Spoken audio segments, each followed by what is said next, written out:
સત્સંગ સરિતા કાર્યક્રમ અંતર્ગત હું સર્વ ધર્મપ્રેમી શ્રોતાજનોને આજે આદ્યશક્તિ મા વિશે વિશિષ્ટ જાણકારી આપવા જઈ રહ્યો છું।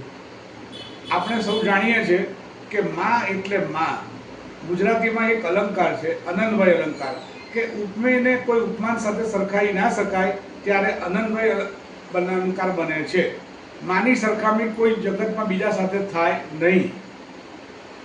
મા એટલે મા, વિશ્વંભરી અખિલ વિશ્વ તણી જનેતા, વિદ્યાધરી જગતમાં સર્વ વિરાજતા।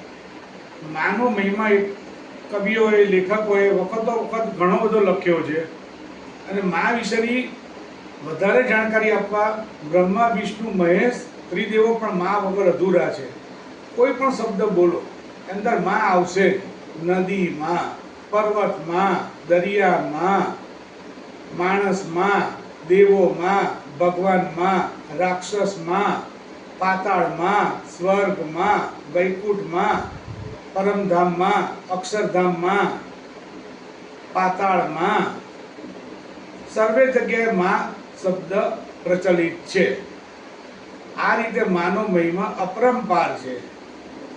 મા એક જાતની જગત જનની છે અને ભવાની મા છે।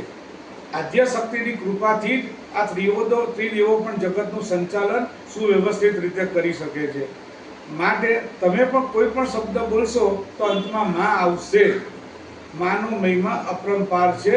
ફરી ફરીને જય અંબે માત કી જય। જય શ્રી કૃષ્ણ।